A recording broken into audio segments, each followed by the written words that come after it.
السلام الله عليكم halkani waa Dunida TV qodobada aad ku daawan doontaan warkeenana waxa qaybka madaxtooyada Soomaaliya oo warka soo saartay xaaladda caafimaad ee madaxweyne Xasan Sheekh Maxamuud oo kuna dhawaaqday in la sameeyo doono qorshe ballaaran oo ka dhana ururka Al-Shabaab dawladda dalka Djibouti oo soo gadata diyaaradaha casriga ah ee dawladda Turkiga ay samayso ee dagaalka ee Barakdaar iyo wadamada gobolka oo Eritrea ay ku jirto oo arintaasi cabsi xoogan ka muujiyay guddiga cunaqabataynta hubka ee Soomaaliya oo shaaca ka qaaday arin muhiim ah oo ay kala shaqeynayaan dawladda Xasan Sheekh Maxamuud madaxweynaha Soomaaliland Mudane Muuse Biixi Cabdina waxa uu xilka ka ciirshay qaar ka mid ah golihiisa wasiirada dawladda dalka Suudaan oo warka soo saartay askar ay ka leysay dawladda Itoobiya qodobadaas iyo qodobo kale oo daahson ayaad ku daawan doontaan warka Dunida TV وعن داوديال هدي ay tahay markii kugu horeysay aan soo booqato hamugana subscribe saarto YouTube kan kala mid noqoto saaxiibada ku xiran mahadsan aynu ka horreynaa madaxtooyada dalka ayaa warka soo saartay xaaladda caafimaad ee madaxweyne Xasan Sheekh Maxamuud madaxtooyada qaranku waxa ay soo saartay warbixin la xiriirta xaaladda caafimaad ee madaxweyne Xasan Sheekh Maxamuud waxay sheegtay in xaaladda caafimaad ee madaxweynuhu ay wanaagsan tahay isla markaasna uu ka soo kabanayo cudurka COVID-19 oo laga helay madaxweyne Xasan Sheekh Maxamuud ayaa madaxtooyada qaranku sheegtay inuu horey u qabay madaxweyne Xasan Sheekh Maxamuud ayaa madaxtooyada qaranku sheegtay inuu horey u qabay xanuunka madaxtooyada Soomaaliya ayaa sheegtay in madaxweyne Xasan Sheekh Maxamuud uu horey u qabay talaalka cudurka COVID-19 sidaas darteedna aysan jirin wax dhibaato ah oo cudurku ku hayo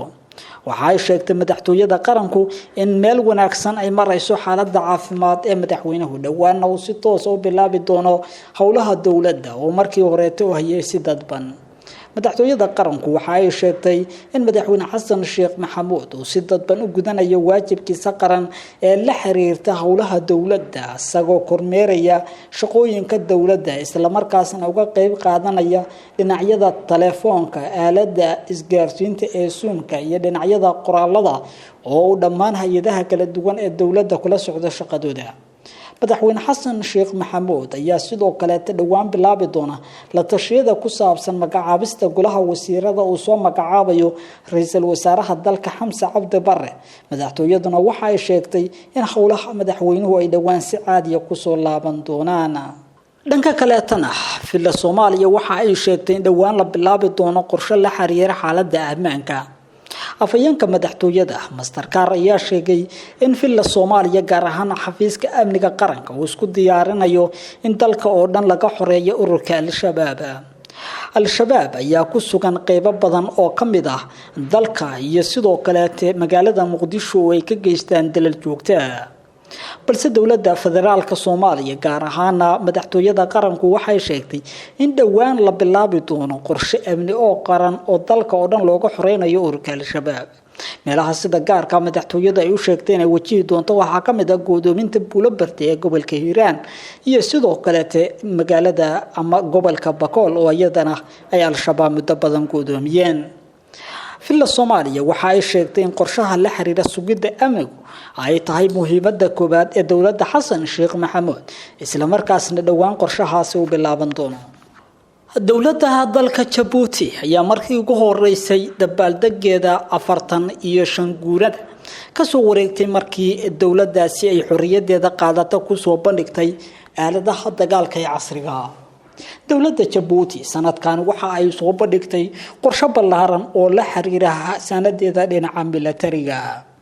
madaxweynaha dalka Djibouti Ismaaciil Cumar Geelle ayaa iba furay dabaaldega sanadkan oo lagu iba furay dhammaan dhinacyada kala duwan ee dagaalka ka qayb qaata sida gawaarida gaashaaman noocyadooda kala duwan iyo taangiyada dagaalka waxaana dabaaldega sanadkan lagu soo kordhiyay diyaaradaha qumaatiga u kaca ee loo yaqaan shimbirta ee ay sameysay dawladda Turkiga ee Barakdaar waxay sanadkan ku soo biirtay saaxada dalka Djibouti waxayna ka mid noqon doontaa aaladaha sida casriga ah ee Djibouti ay u adeegsan doonto difaaca dalkeeda dowladda Jabuuti ayaa soo gadatay xeyn ka mid ah diyaaradaha lagu farsameeyo gudaha dalka Turkiga ee Bayraktar sida ay sheegtay dowladda Jabuuti boqolaal shacab ah ayaa daawanayay diyaaradaha qumaatiga u kaca ee shimbirta ee Bayraktar taas oo dhex maraysa goobaha dabaaldega isla markaasna shacabka reer Jabuuti ay indhaha ku doogsanayeen iyadoo madaxweyne Ismaaciil Cumar Geelan oo ka qayb galay waa markii ugu horeysay ee gayiga Soomaalida sanooyinkii ugu dambeysay oo ku siman muddo 30 sano diyaaradaha dagaalka laga isticmaalo iyadoo dawlad kamid ah kuwa afka Soomaaliga ku hadasha ay soo gadato diyaarado dagaal Soomaaliya oo hore u leh diyaarado dagaal ayay waxay la burbureen dawladii kacaanka taas oo dalku uu galay xaalad mugdiya iyo burbur madaxweynaha dalka Jabuuti Ismaaciil Cumar Geele oo muddo 20 sano xilka hayay waxa uu sheegay inay kordhin doonaan soo iibsashada hubka casriga ee dagaalka iyo diyaaradaha dagaalka ayaa waxa ay yihiin kuwa wacdara ka dhiga dagaalada adduunka ka socda sida dagaalka lagula jiro kooxda Kurdiyiinta ee ka soo horjeeda dawladda dalka Turkiga iyo sidoo kale dagaalka dalka Ukraine oo ciidamada dalka Ukraine loo adeegsaday diyaaradda Bayraktar oo laga soo gaday wadanka Turkiga ayna iibsatay dawladda dalka Ukraine si kastaba ha ahaatee shacabka reer Jabuuti ayaa muujiyay farxad weyn iyo reereen ku saabsan soo dhaweynta iyo qorshaha ballaaran ee madaxweyne Ismaaciil Cumar Geele ee dhinaca militariga guddiga cunaqabataynta hubka saaran Soomaaliya ayaa shaaciyay arrin ay kala shaqeyn doonaan dawladda federaalka Soomaaliya guddiga golaha ammaanka u qaabilsan cunaqabataynta saaran Soomaaliya waxay shaaciyeen in ay ka shaqeyn doonaan sidii dawladda cusub ee Xasan Sheekh Maxamuud gacan loo siin lahaa guddiga ayaa warbixin ay soo saareen ku sheegay in dawladda cusub ay kala shaqeyn doonaan cunaqabataynta hubka curyaaminta dhaqaalaha ee al-shabaab iyo ka hortagga dhoofinta sharci darrada ee dhuxusha iyo arrimaha la xiriira bilaantinimada sidoo kale guddigu warbixinta ka soo baxday ayay ku sheegeen in ay uga walacsan yihiin xaaladda amni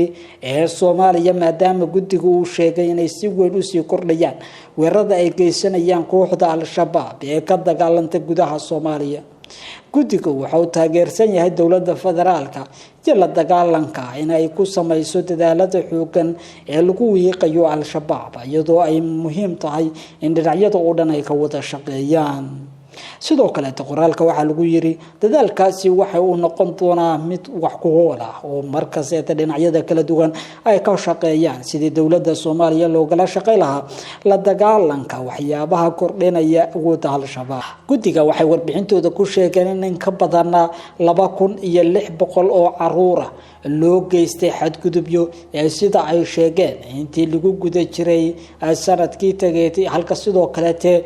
kontankiis oo ku siyaana iyo xadgudubyana ay ka dhaceen al-shabaab iyo dawladda Soomaaliya maleeshiyad iyo taabacsan warbixinta waxa lagu sheegay in dawladda federaalka Soomaaliya looga baahan yahay inay soo afjarto dhibaatooyinka haysta caruurta Soomaalida iyo sidoo kale dhinacyada kala duwan ee ammaanka saameynta ku leh ugu dambeyntiina madaxweynaha Somaliland Mudane Muuse Biixi Cabdi ayaa tira kamid ah golihiisa wasiirada shaqadii ka ceyriyay halka kuwa cusubna uu soo kordhiyay Muuse Biixi Cabdi ayaa bartilmaameedsaday wasaaradaha qaarkood oo uu sheegay in xilalku ay yihiin kuwo meerta loona baahan yahay in si wada jir ah dadka reer Somaliland ay fursad u helaan xilka qaadista waxa lagu sameeyay Umar Cali Cabdullaahi wasiirkii wasaaradda qorsheynta iyo horumarinta qaranka Maxamed Xaashi Cismaan Jaamac wasiirkii wasaaradda horumarinta beelaha Cabdiraxmaan Cali Cabdi wasiir ku-xigeenka wasaaradda warfaafinta wacyigelinta iyo dhaqanka Axmed Xasan Nuur wasiir ku-xigeenka wasaaradda qorsheynta iyo horumarinta qaranka Saleemaan Awad Cali Buqaari gudoomiyaha hay'adda caymiska qaranka Saaro Aadan Yuusuf gudoomiyaha ku-xigeenka hay'adda caymiska qaranka Todobo Cabdinaasir Maxamed Yuusuf gudoomiyaha ku-xigeenka hay'adda dhowrista tayada sideed Abuukar Maxamed agaasimihii guud ee wasaaradda gaadiidka iyo horumarinta Muuse Biixi Cabdi ayaa magacaabay wasiiradaasi bedelkooda asagoo kula dardaarmay inay shaqadooda gutaan warkaad ka daawanayseen dunida TV waagenta sidaas iyo TV waagenta